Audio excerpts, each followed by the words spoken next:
And typically people who suffer from an orphan spirit end up being avoidance in life. At least in the culture, we call them avoidance. I think we're hearing now the term narcissistic avoidant, but it's not narcissism. It's just this orphan spirit. These are people who know that if they get too close, then they will be abandoned, because that's what they have dealt with all their life. And so there are agreements in their bloodline with the orphan spirit that's very hard to get rid of.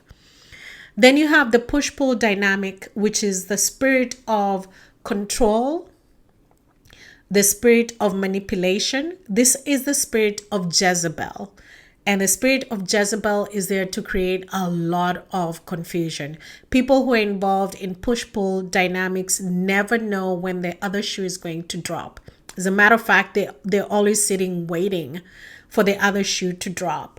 So if you're in this type of a relationship, we usually find a Jezebel is paired with an Ahab, somebody who's very passive, somebody who's very compromising, somebody who lets the Jezebel do everything and makes all decisions, and they just let them do everything. But a lot of times, if you are caught up with the Jezebel and you're not an Ahab, you will feel like you're going crazy.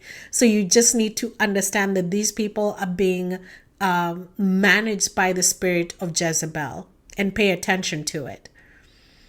The other one is, we've talked about the finances and the constant lack, which is a spirit of poverty.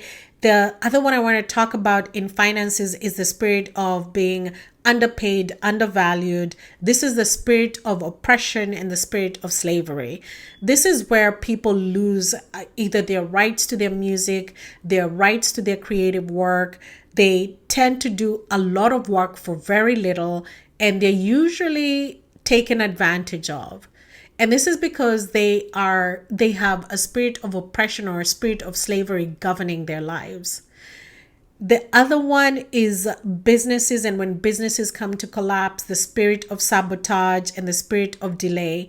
This is where most people land. They quit their corporate jobs, they go to start a business, but the business never really takes off.